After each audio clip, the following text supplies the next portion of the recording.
이스라엘 백성은 참 그 많은 시간들 속에서 빨리빨리 지나가는 그 시간 속에서 하나님과 함께하는 그러한 시간들이 있음에도 불구하고 그럼에도 불구하고 또 지나고 나면 허무한 시간이 돼버리고 그러한 때가 많이 있었어요. 그게 바로 이제 하나님을 함께 한다고 하였지만 하나님의 말씀 속에 함께 살지 못했던 거죠.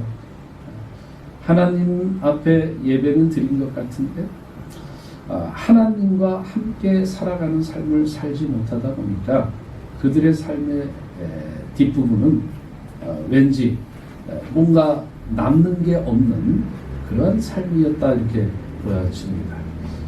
오늘 이 오바댜는 오바디아 이렇게 읽으면 돼요. 오바디, 아바드라고 이렇게 얘기를 하는데요. 이 아바드는 섬기다 이런 뜻입니다. 섬기다. 그 다음에 뒤에 야자가 붙는데 이게 이제 하나님을 뜻합니다. 그래서 하나님을 섬기는 사람을 이제 오바디아 이렇게 얘기하죠. 이 이름 잘 지어야 돼요. 그래서 이 오바디아는 이 이름값 그대로 하나님을 잘 섬기는 그러한 하나님의 종이었죠. 이 우리가 66권 이 성경책을 한번 다 띄는데 진짜 힘들어요. 책 한 권 한 권 이걸 띄는 것도 참 번거롭고. 근데 이 오바디아는 벌써 이거 한 장만 딱 읽으면 21절로 되어 있는데 요거 읽으면 66권 중에 한 권을 마스터하는 거예요. 그렇죠? 그러니까 성경이 참 막 읽기가 뭔가 이 부담스럽다. 그런 사람은 이 오바댜를 잘 읽으면 돼요. 근데 이 오바댜를 잘 읽으면 좋은데 이 앞에서부터 뭐라고 그러냐면 묵시라 그래가면서 막 에돔에 대해서 저주를 하고 있어요. 지금 이 묵시라고 하는 것은요 감추어져 있는 것을 드러나게 하는 거예요. 그러니까 감추어져 있는 것을 내가 찾는 게 아니고 이건 보물찾기죠. 내가 찾는 건 보물찾기. 근데 이 내가 몰라요. 감추어져 있기 때문에 그것을 감추어둔 그 주체 그분이 드러나게 해주시는 거예요. 보여주시는 거예요. 이걸 묵시라 이렇게 얘기를 합니다. 자, 이 뭐를 숨겨놨다가 보여줬느냐? 바로 이제 이 에돔이라는 나라를 어떻게 할 것이냐? 요거를 숨겨놨다가 이 오바댜를 통해서 드러나게 해주시는 거예요. 그러면 에돔에 대해서 지금 뭐를 말씀하신다고 했어요?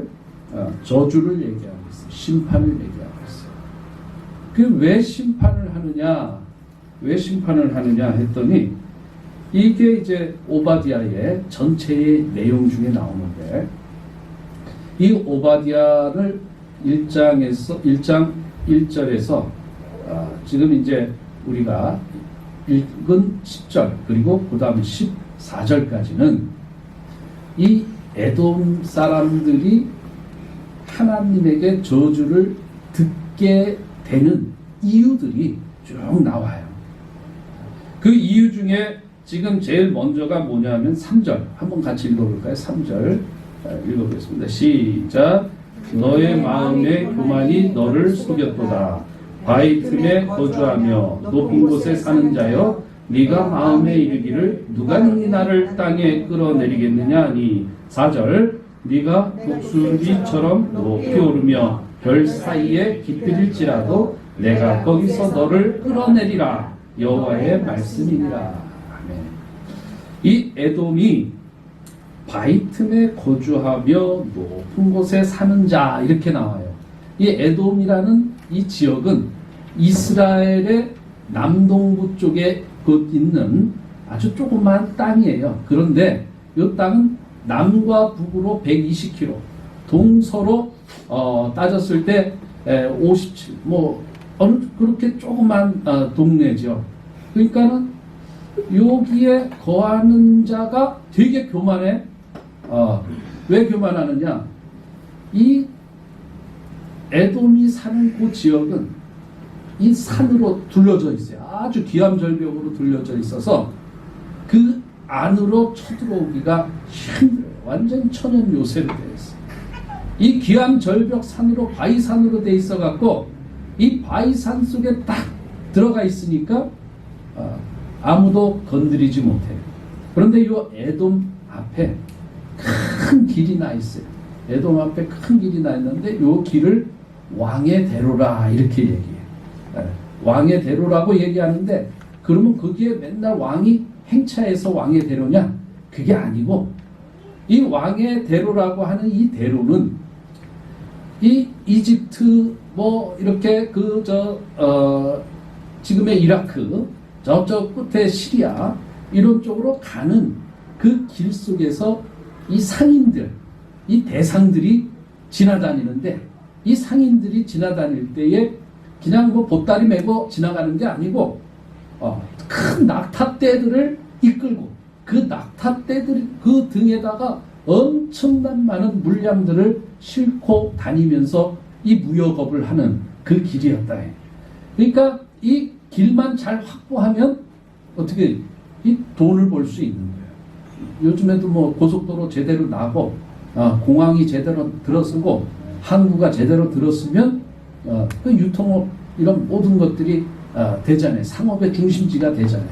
그러니까 이 에돔이라는 나라의 땅덩어리는 작지만 그 나라의 그 지형적인 것은 아주 천연적인 요새와 같은 그런 아주 대단한 그런 나라 지역이었고 또 하나는 이 왕의 대로가 있어서 그 대로를 통해서 대상들이 다니다 보니 무역의 중심지가 되어진다. 그래서 이 에돔은 아주 땅덩어리는 작아도 제대로 알차게 이렇게 돈을 경제적으로 아주 부유하게 살 수 있는 그런 나라입니다. 이 경제가 부해지면 그 다음에 이제 군사력 뭐 이런 것도 같이 강하게 따라오는 거죠. 그러니까 이 에돔이 아주 교만해지는 거예요. 누가 나를 여기서 끌어내리겠느냐? 어떤 놈들이 나를 끌어내려? 이게 이제 교만함이에요. 교만함이라는 것은 항상 네가 너를 봤을 때 내가 엄청나. 그러니까 너의 말은 들을 필요가 없어. 다 내 말을 들어야 돼. 너의 생각은 소용이 없어요. 나의 생각이 중요한 거예요. 그러면서 항상 갖는 게 누가 감히 나를 가르쳐? 누가 감히 나를 이끌어? 누가 감히 나를 끌어내려? 이러한 생각들을 갖고 살아가는 사람들이 늘 교만하다. 이런 사람들은 절대로 다른 사람을 인정해주지 않습니다. 다른 사람과 관계 또한 뭐라 그래요? 이걸 상호 이 관계, 이 오고 가는 그런 교통하는 관계가 되어야 되는데 일방적 관계가 되어버려요. 그러면 그 사람을 누가 좋아하겠느냐? 누가 그런 사람을 인정해 주겠느냐? 이 교만이라는 것은 7가지 죄악 중에서 하나님께서 말씀하시는 7가지 죄악 중에서 제일 앞에 들어가는 최고의 죄예요. 왜? 교만은 모든 죄의 우두머리 역할을 하는 거예요. 그래서 시편에서는 뭐라고 해요? 교만은 뭐의 선봉이라고 그랬어요? 패망의 선봉이라. 그러니까 우리가 이 교만을 조심해야 돼요. 누가 감히 나를 끌어내리냐? 누가 감히 나를 넘어뜨릴 수 있겠느냐? 이런 생각을 갖지 마시라는 거예요. 그럴 때에 누가 가장 싫어하십니까? 하나님께서. 그래서 3절에 보니까 너의 마음의 교만이 너를 속였다. 너가 너의 교만에 속아 넘어간 거다. 그러니까 교만한 자가 어떻게 되죠? 어리석어지는 거예요. 교만하게 속아버렸잖아요. 그래서 어리석은 자가 되어지는 거예요. 그런데 바위 틈에 거주하며 높은 곳에 사는 자, 이 에돔, 이 바이튼 높은 곳, 이 안전하다 이게야. 모든 것을 한눈에 쫙 다 살필 수 있다 이게야. 그런 곳에 있는 너희일지라도 그래서 그러한 사람들이 갖기 쉬운 생각, 마음이 어떤 거예요? 누가 능히 나를 땅에 끌어내리겠느냐? 이 낮은 곳으로 나를 누가 끌어내겠느냐? 이렇게 이제 늘 생각한다 그거예요. 그럴 때 하나님이 제일 싫어하신다 이게. 그래서 뭐라고 하시느냐? 4절에 네가 독수리처럼 높이 오르며 별 사이에 깃들일지라도 누가? 하나님이 어디서? 그 높은 곳에서 바이틈에서 너를 끌어내리리라. 너를 교만한 자를 끌어내리리라. 그러니까 하나님 앞에서 까불지 말라 그 얘기예요. 자, 이렇게 에돔이라는 나라가 교만이라는 어리석음 속에 빠져가지고 결국은 하나님께서 끌어내리겠다라고 말씀하신 거예요. 이 에돔이 어떻게 돼요? 그 이후에 흔적이 없어져. 자, 그러면 이 에돔이 뭐냐? 이 에돔이. 우리가 창세기 25장으로 한번 가보겠습니다. 창세기 25장에 이 에돔이라는 이 나라의 시작이 뭐냐? 우리가 한번 살펴볼 필요가 있죠. 자, 25장, 창세기 25장에서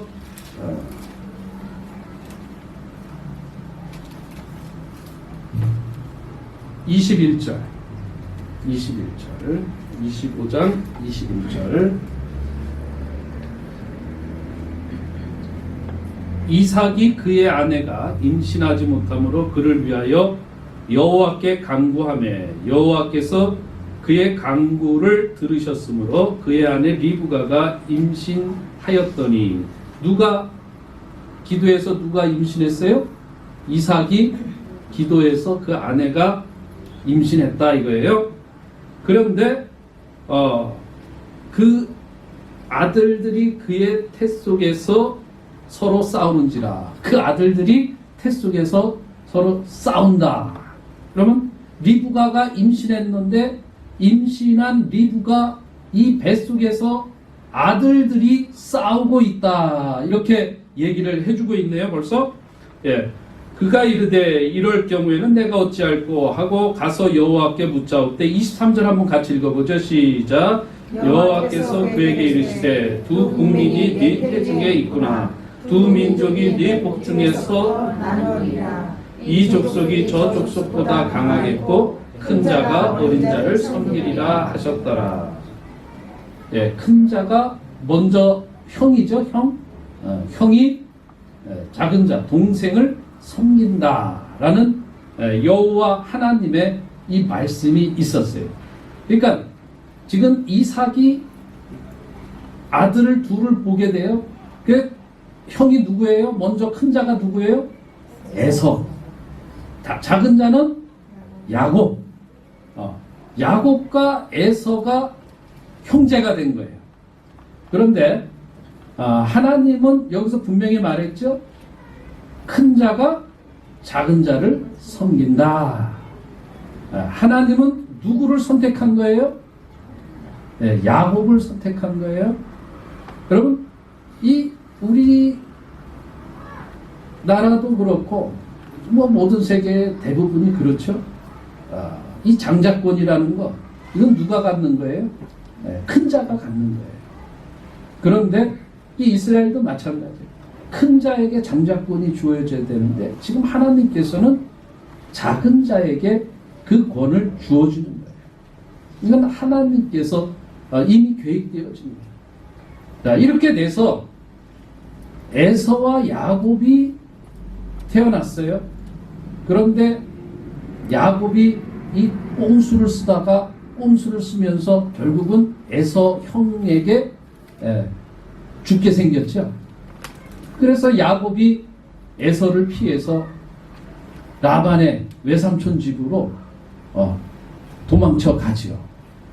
에서의 집안에서 이제 이 이삭의 집안에서 야곱을 통해서 라반의 집안에 또 이 외삼촌을 집안을 통해서 새로운 한 가정, 이제 민족이 시작되는 가정이 시작되고, 그 다음에 에서는 이 아버지 엄마의 그 바램과 달리 이방 여인들, 가나안 여인들과 결혼을 하면서 새로운 이방 민족을 만들었다 이거예요.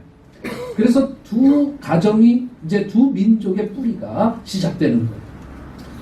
자, 이렇게 해서 결국은 에서는 이 에돔, 세일산이라는 곳에서 하나의 나라를 만들어가고, 야곱은 그의 가족을 데리고 결국은 어디로 갔어요? 나중에 요셉, 이 11번째 아들을 통해서 애굽으로 들어가게 되는 거예요.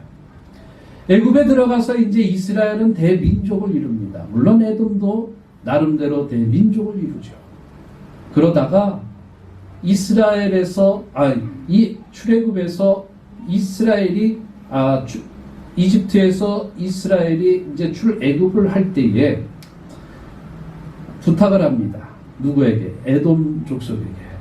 우리가 너희네 이 왕의 길을 걸어가려고 하니까 길을 좀 열어줘라. 가는 길에는 절대 너희들의 우물에 물 한 방울도 건드리지 않겠다. 지나갈 때는 너희들이 농사지은 이 농사 풀뿌리 하나라도 해하지 않겠다. 우리를 그 길로 가게 해줘라. 그때 에돔 족속이 거절을 했어요. 그때부터 이제 하나님은, 하나님의 계획 속에는 뭐예요? 하나님의 백성을 좋게 하지 않은 그 형제일지라도, 그러한 이 관계에 있을지라도 이 하나님의 백성에게 은혜를 주지 않은 에돔에 대해서 아주 좋지 않게 이제 하나님은 생각했던 거예요. 그러다가 결국은 이집트에서 나온 이스라엘은 가나안 땅에 들어가죠. 들어가고 나중에 다윗 왕 때에는 이 에돔을 완전히 정복해버려요. 에돔을 정복하고 에돔과 싸워서 이 다윗이 19,000명까지 막 죽이는 그러한 일까지 생기죠. 그러니 이 형제가 좋아져요? 나빠져요? 계속 나빠질 수밖에 없어요. 나빠지는데, 나빠질 때 하나님은 누구 편을 들어요? 이미 약속하셨잖아요. 큰 자가 작은 자를 섬겨야 되는데 지금 섬기지 않는다 이거예요.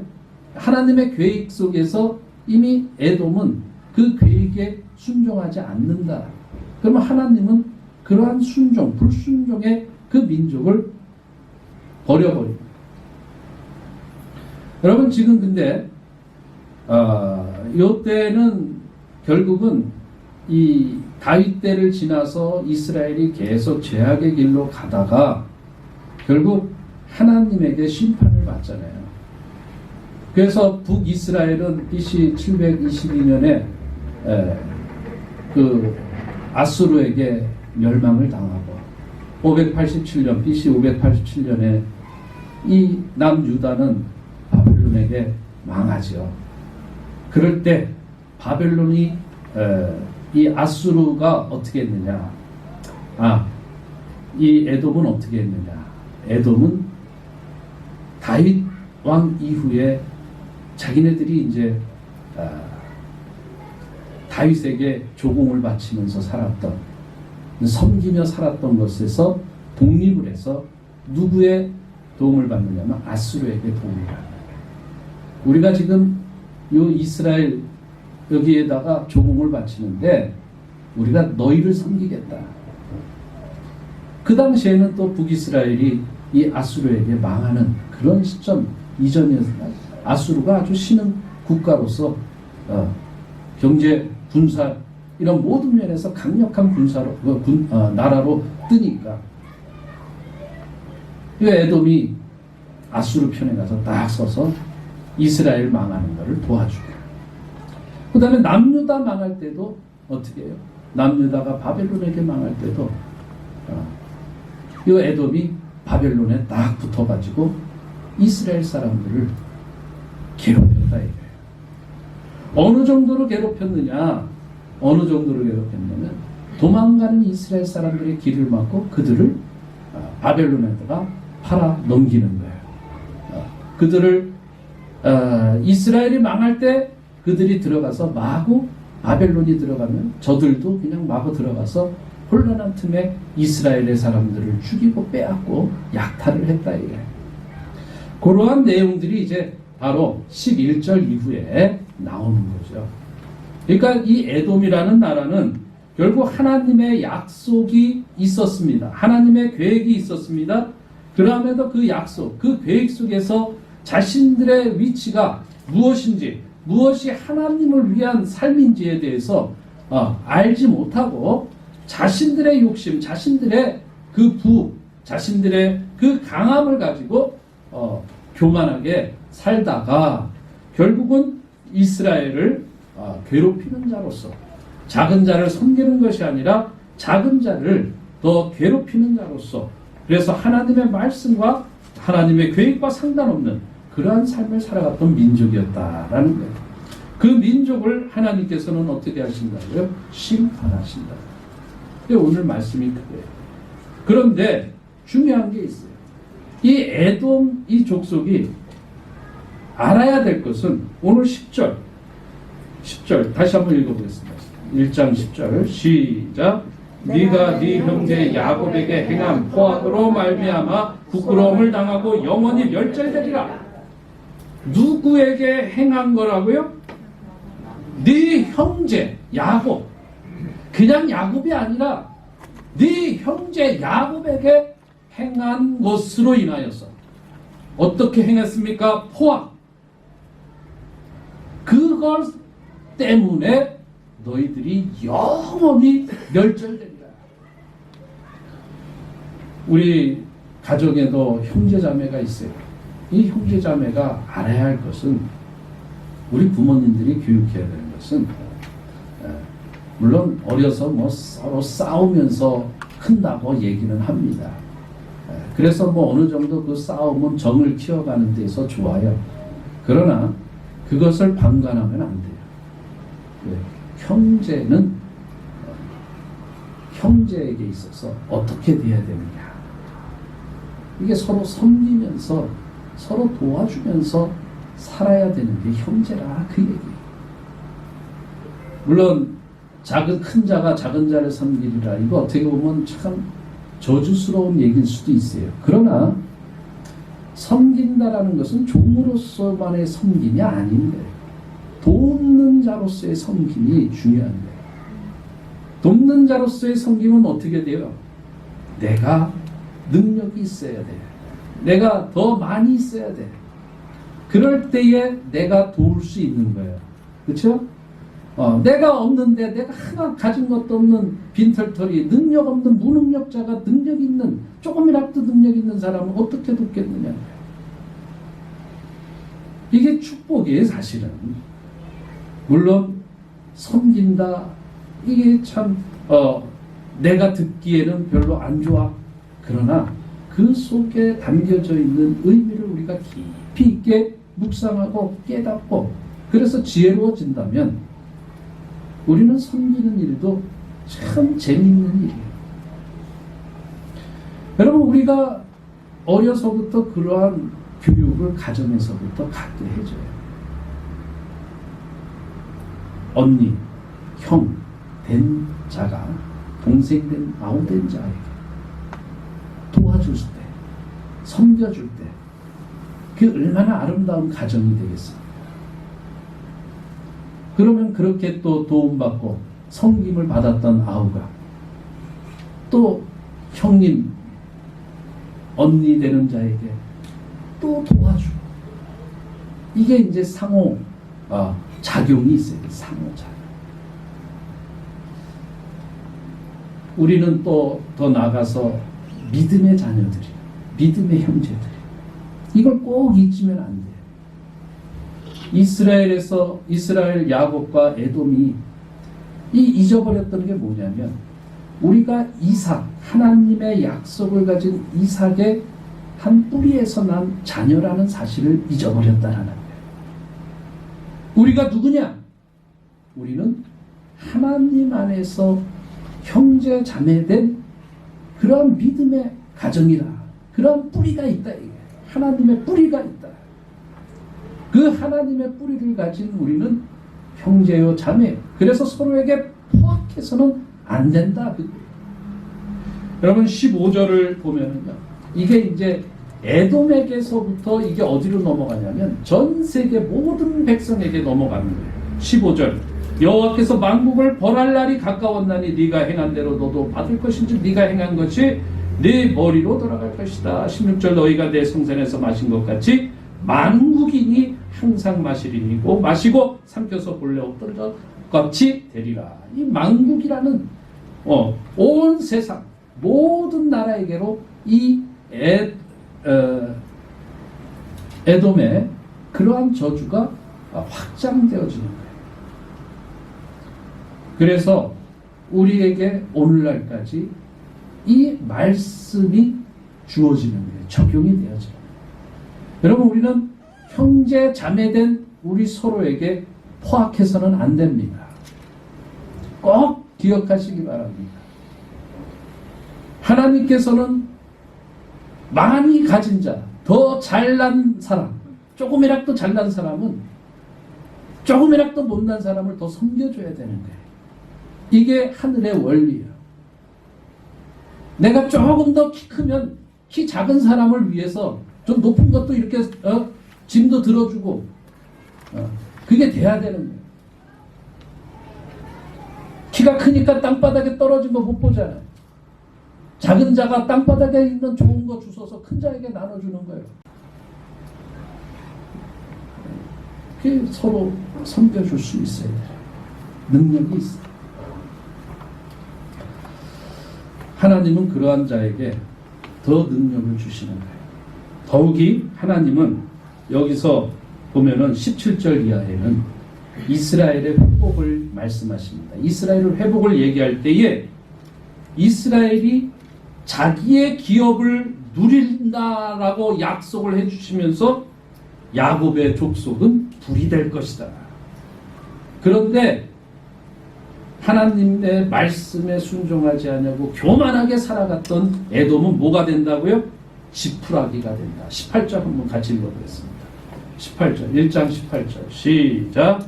야곱 족속은 불이 될 것이며 요셉 족속은 불꽃이 될 것이요 에서 족속은 지푸라기가 될 것이라. 그들이 그들 위에 붙어서 그들을 불사를 것인즉 에서 족속은 남은 자가 없으리니 여호와께서 말씀하셨습니다.